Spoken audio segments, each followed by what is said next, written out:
ചോളും. മറ്റുള്ളവര് ഇഷ്ടം വെക്കാൻ വേണ്ടി നമ്മൾ പണിയെടുക്കേണ്ട ആവശ്യമില്ല. അള്ളാഹു ഇഷ്ടപ്പെടാൻ വേണ്ടിയിട്ടാണ് നമ്മൾ എന്ത് ചെയ്താലും ആൾക്കാർക്ക് കുറ്റമാണ്. എത്ര നന്നാക്കി ചെയ്താലും അതിലെന്തെങ്കിലൊക്കെ കുറ്റം കണ്ടെത്തും. ഇങ്ങനെ പറയുന്ന കുറച്ച് ആൾക്കാരുണ്ട്.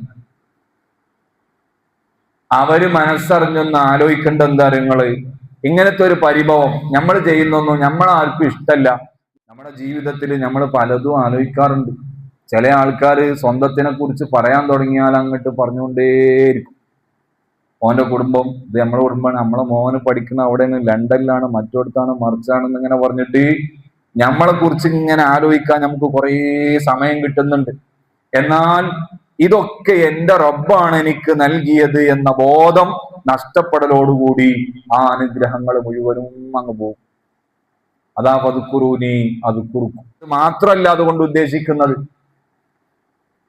നമ്മൾ ആരും കാണാതെ ഇങ്ങനെ ഒരു തെറ്റ് ചെയ്യാൻ കൂട്ടിക്കോ. ഒരു തെറ്റ് ചെയ്യാൻ ആരും കാണാതിരിക്കാൻ വേണ്ടി നമ്മൾ വാതിലൊക്കെ പൂട്ടിന്ന് കൂട്ടിക്കോ. പെട്ടെന്നാണ് നമ്മുടെ വീട്ടിലുള്ള നമ്മളെ മോള്, ചെറിയ കുട്ടി വരുന്നത്, അല്ലെങ്കിലും ഭാര്യ വരുന്നത്, അല്ലെങ്കിൽ ഭർത്താവ് വരുന്നത്, അല്ലെങ്കിൽ ഉസ്താദ് വരുന്നത്, ശിഷ്യൻ വരുന്നത്. ഈ സന്ദർഭത്തിൽ നമ്മൾ മൊബൈൽ ഓഫാക്കണം. അപ്പൊ നമ്മൾ ചിന്തിക്കുന്നുണ്ടോ അള്ളാഹു നമ്മളെ കാണുന്നുണ്ട് എന്ന ചിന്ത നമുക്കപ്പോ വരുന്നില്ലല്ലോ. ഇവരൊക്കെ കാണുന്നത് പ്രശ്നമാണ്, അള്ളാഹു കാണുന്നതിൽ പ്രശ്നമില്ല എന്ന ചിന്തയല്ലേ അവിടെ വരുന്നത്. ഇങ്ങനെ വന്നാൽ എങ്ങനെയാണ് അള്ളാഹു നമ്മളെ കുറിച്ച് ആലോചിക്കുക? അള്ളാഹു നൽകിയ വാക്ക്, നിങ്ങൾ എന്നെ കുറിച്ച് ചിന്തിക്കുന്നുണ്ടോ എങ്കിൽ നിങ്ങളെ കുറിച്ച് ഞാൻ ചിന്തിക്കും. എന്റെ റബ്ബ് എന്നെ കാണുന്നുണ്ട് എന്ന ചിന്ത നമ്മളിൽ വന്നുകൊണ്ടേയിരിക്കണം. എന്ത് പ്രവർത്തനം ചെയ്യുകയാണെങ്കിലും അതാ വേണ്ടത്. അതാണ് അള്ളാഹു നമുക്ക് നൽകിയ ഒരു വാക്ക്. അള്ളാഹു സുബ്ഹാനഹു വ തആല ഒരു വിശ്വാസിക്ക് ലഭിക്കാവുന്ന ഏറ്റവും വലിയൊരു ബഹുമതിയാണ് ഈ ഒരു വാഗ്ദാനം എന്ന് പറയുന്നത്. അള്ളാഹുവിനെ കുറിച്ച് നമ്മൾ ചിന്തിച്ചാൽ അള്ളാഹു നമുക്ക് ആവശ്യമുള്ളതൊക്കെ നിറവേറ്റി തരുന്ന പറഞ്ഞതിന്റെ അർത്ഥം. അവ സുബ്ഹാനല്ലാഹ് അൽഹംദുലില്ലാഹ് എന്നുള്ള ദിക്റുകൾ ഇങ്ങനെ ചൊല്ലല് മാത്രമല്ല, മറിച്ച് നിസ്കാരം അള്ളാഹുവിനെ കുറിച്ച് ആലോചിക്കൽ തന്നെയാണ്. ഖുർആൻ ഓതൽ അള്ളാഹുവിനെ കുറിച്ചുള്ള ദിക്ർ തന്നെയാണ്. മറ്റുള്ള ആരാധനാ കർമ്മങ്ങളിൽ ഏർപ്പെടൽ ദിക്ർ തന്നെയാണ്. നമ്മൾ വീട്ടുകാർക്ക്, കുടുംബങ്ങൾക്ക് വേണ്ടി ജോലിക്ക് പോകൽ ദിക്ർ തന്നെയാണ്. വീട്ടുകാരിൽ സ്ത്രീകളാണെങ്കിൽ അല്ലെങ്കിൽ അല്ലാത്തവരാണെങ്കിൽ മറ്റുള്ളവർക്ക് വേണ്ടി ഭക്ഷണം പാകം ചെയ്തു കൊടുക്കലും ദിക്ർ തന്നെയാണ്. നമ്മൾ അവിടെയൊക്കെ നിയ്യത്ത് നന്നാക്കിയാൽ അതൊക്കെ ഇബാദത്തുകളാണ്. അതൊക്കെ ദിക്റിൽ പെടും. ചെയ്യുന്നത് എന്റെ റബ്ബിന്റെ റിളക്ക് വേണ്ടിയാണ് എന്ന് കരുതലാണ് ഈ ദിക്ർ കൊണ്ടുള്ള ഉദ്ദേശം എന്ന് മഹാന്മാര് പഠിപ്പിച്ചത് കാണാം. ദിക്ർ എന്നുള്ളതിന്റെ മൊത്തത്തിൽ അർത്ഥം ഇങ്ങനെ വെച്ചാൽ മതി. നമ്മൾ അള്ളാഹു എന്നെ കാണുന്നുണ്ട് എന്ന ബോധം നമുക്ക് ഉണ്ടാവാം. എല്ലാ പ്രവൃത്തിയിലും അള്ളാഹു എന്നെ കാണുന്നുണ്ട് എന്ന ചിന്ത വരിക. ഇതാണ് ദിക്ർ എന്ന് പറഞ്ഞാൽ. ആ ചിന്ത വന്നാൽ അള്ളാഹു തആല നമ്മുടെ കാര്യങ്ങൾ നിറവേറ്റി തരും. സഫീഉനാ റസൂലുള്ളാഹി സ്വല്ലല്ലാഹു അലൈഹി വസല്ലം. അങ്ങനായ നമ്മളെ ഓടിയും തോൽക്കൂല. ചില ആളുകളൊക്കെ പറയാറുണ്ട്, ഞാൻ എന്ത് ചെയ്താലും ആൾക്കാർക്ക് കുറ്റമാണ്, എത്ര നന്നാക്കി ചെയ്താലും അതിലെന്തെങ്കിലൊക്കെ കുറ്റം കണ്ടെത്തും. ഇങ്ങനെ പറയുന്ന കുറച്ച് ആൾക്കാരുണ്ട്. അവര് മനസ്സറിഞ്ഞൊന്ന് ആലോചിക്കേണ്ട എന്താ നിങ്ങള്, ഇങ്ങനത്തെ ഒരു പരിഭവം നമ്മൾ ചെയ്യുന്നൊന്നും നമ്മളാർക്കും ഇഷ്ടമല്ല, നമ്മളൊന്നും ആരും മെയിൻറ്റെയിൻ ചെയ്യണില്ല. ഇങ്ങനത്തെ ഒരു ചിന്ത നമുക്ക് വരുന്നുണ്ടെങ്കിൽ അതിന്റെ കാരണം മഹാന്മാര് പഠിപ്പിച്ചത് കാണാം. അവനൊന്നിങ്ങനെ ഇരുന്ന് ചിന്തിക്കണം എന്നാ. എന്താ ചിന്തിക്കേണ്ടത്?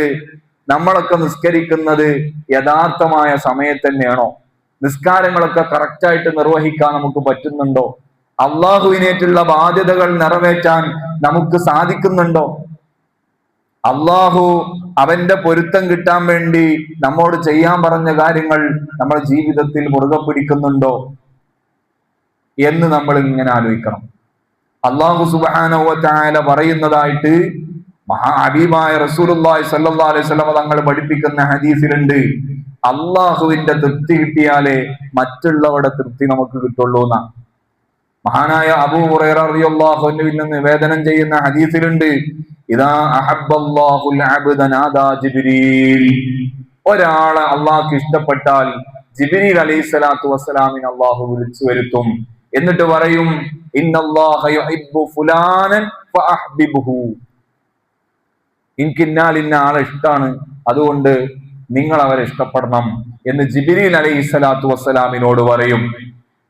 അപ്പൊ ഫയുഹിബ്ബുഹു ജിബ്രീലു, ജിബ്രീൽ അലൈഹിസ്സലാം ആ മനുഷ്യനെ ഇഷ്ടപ്പെടുകയാണ്. എന്നിട്ട് സുമ്മ യുനാദി ഫി അഹ്ലിസ് സമാ, ആകാശ ലോകത്തുള്ള മറ്റു മലക്കുകളോടൊക്കെ വിളിച്ചു പറയും, ഇന്നല്ലാഹ യുഹിബ്ബു ഫുലാനൻ ഫഅഹിബ്ബൂ, അള്ളാഹു ഇന്നാലിന്ന വ്യക്തിയെ ഇഷ്ടം വെച്ചിട്ടുണ്ട്, അതുകൊണ്ട് നിങ്ങളും അദ്ദേഹത്തെ ഇഷ്ടം വെക്കണം എന്ന് മലക്കുകളോട് മഹാനായ ജിബ്രീൽ അലൈഹിസ്സലാത്തു വസ്സലാം വിളിച്ചു പറയും. ഫയുഹിബ്ബുഹു അഹ്ലുസ് സമാ, ആകാശ ലോകത്തുള്ള എല്ലാവരും അവരെ ഇഷ്ടപ്പെടുന്നു. സുമ്മ യൂദഉ ലഹുൽ ഖബൂലു ഫിൽ അർദി, ആകാശ ലോകത്തുള്ള ആളുകൾ ഇഷ്ടപ്പെട്ടു കഴിഞ്ഞാൽ ഭൂമിയിലുള്ള ആളുകൾ അവരെ വല്ലാതെ അങ്ങനെ ഇഷ്ടപ്പെട്ടുകൊണ്ടേയിരിക്കും. അവർക്ക് ഇങ്ങനെ ഇഷ്ടം വന്നുകൊണ്ടേയിരിക്കും. അവരുടെ മനസ്സിൽ സ്വാഭാവികമായ ഇഷ്ടം സംഭവിച്ചുകൊണ്ടേയിരിക്കും. അല്ലാതെ നമ്മളെ അമ്മായിമ്മ കാണാൻ വേണ്ടി മരക്കള് പണിയെടുക്കലുണ്ടല്ലോ, നമ്മൾ പണിയെടുക്കുന്ന ആളാന്ന് പറയാൻ വേണ്ടിയിട്ട്, എന്നാലും ആ അമ്മായിമ്മ കുറ്റേ പറയുള്ളൂ. എന്തുകൊണ്ടായിരിക്കും? അമ്മായിമ്മ കാണാൻ വേണ്ടി പണിയെടുക്കുന്നുണ്ട്, പക്ഷെ അള്ളാഹു കാണാൻ വേണ്ടിയിട്ട്, അള്ളാഹുവിന്റെ പൊരുത്തം കിട്ടാൻ വേണ്ടി ചെയ്യണില്ല. അപ്പൊ മാനേജ്മെന്റിനെ കാണാൻ വേണ്ടിയിട്ട് തൊഴിലാളികൾ പണിയെടുക്കുന്നുണ്ടെങ്കിൽ ആ പണിയിൽ മാനേജർക്ക് വല്ലാത്ത തൃപ്തി ഉണ്ടാവില്ല. എന്താ പറഞ്ഞതിന്റെ അർത്ഥം? നമ്മൾ പണിയെടുക്കുന്നത് അള്ളാഹുവിന്റെ റിളക്ക് വേണ്ടിയാണെങ്കിൽ മറ്റുള്ളവരെല്ലാം നമ്മൾ അങ്ങോട്ട് ഇഷ്ടം വെച്ചോളും.